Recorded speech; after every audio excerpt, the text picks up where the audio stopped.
মুসলমান মসজিদে যাবে, হিন্দু গির্জায় যাবে, মন্দিরে যাবে, খ্রিস্টান গির্জায় যাবে, বৌদ্ধ পেগোডায় যাবে, যার যার ধর্ম পালন করবে।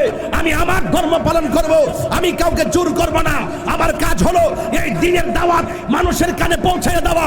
এই দাওয়াত যদি কারো ভালো লাগে, হিন্দু কালিমা পড়ে মুসলমান হবে, খ্রিস্টান কালিমা পড়ে মুসলমান হবে, হিন্দু বৌদ্ধ কালিমা পড়ে মুসলমান হবে। আমার কাজ দাওয়াত দেওয়া, কাউকে জোর করা নয়। আমরা এই সম্প্রীতির দাওয়াত দিতে দিতে এই পর্যন্ত এসেছি। আমরা একমাত্র শান্তিপ্রিয় দল, এই দেশের ধর্ম বর্ণ নির্বিশেষে সকলকে নিয়ে এই দেশটাকে সুন্দর করে সাজাতে চাই। কথা বলে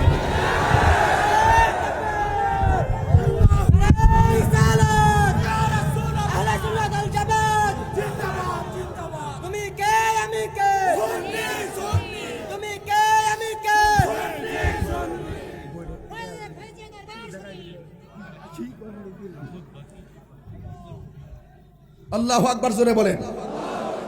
আপনারা কি কষ্ট পেয়েছেন? অনেক হিন্দুরা আমারে বলে, হুজুর এরা ইদানিং একটু আমার কাছে বেশি আসতেছে। আমরা বুঝতে পারছি ভোটের জন্য। আমরা ভোট আর নোট আমাদের ঈমানকে বিসর্জন দিতে পারে না। নোট এবং ভোট স্বার্থের ভোট, ক্ষমতায় যাওয়ার জন্য, চেয়ারে যাওয়ার জন্য, নিজের দেশের অস্তিত্বকে জলাঞ্জলি দিয়ে, নিজের ব্যক্তিত্বের অস্তিত্বকে জলাঞ্জলি দিয়ে, নিজের ধর্মকে জলাঞ্জলি দিয়ে আপনি ভোটে যাবেন, ওই চেয়ারে যাবেন যারা নিজের ব্যক্তিত্বকে, নীতিকে বিসর্জন দেয় অর্থের কাছে, এবং যারা কুরআন সুন্নাহর কথার অপব্যাখ্যা করে ক্ষমতা যাওয়ার জন্য যারা বিভিন্ন কৌশল অবলম্বন করে। আমি তাদেরকে ডাকইন কণ্ঠে রংপুরের জমিনে বলতে চাই, আহলে সুন্নাত ওয়াল জামাত এবং বৃহত্তর সুন্নি জোট একটাই কথা বলতে চাই, আমরা এই দেশের ভিতরে যারা ইসলামের অপব্যাখ্যা করে চেয়ারে বসতে চাই, যারা ইসলামকে কলুষিত করে চেয়ারকে বসতে চায়, আমরা নিজের নীতিকে বিসর্জন দিয়ে যেই চেয়ার আমাদেরকে ডাকে সেই চেয়ারকে আমরা লাথি মারি।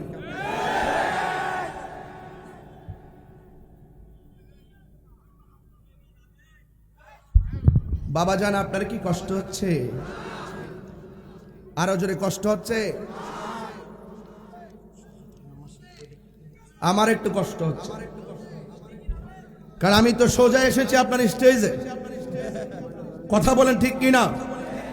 গত রাত্রে 2টা প্রোগ্রাম করে আপনাদের রংপুরে এসে আপনাদের মহব্বত দেখে খুদার কথা বলে গেছি। এরপর আবার আমার লাইফ পার্টনারকে ডায়মন্ডের গিফট করা হয়েছে। আজকে তো বাড়িতে যাওয়ার পরে অনেক ধরনের কথা বলে তারপরে এটা সারপ্রাইজিং করবো ইনশাআল্লাহ। তুমি আসো কেন? তোমার কি 12 বছর পূর্ণ হয়েছে? তাহলে তুমি আসলে কেন?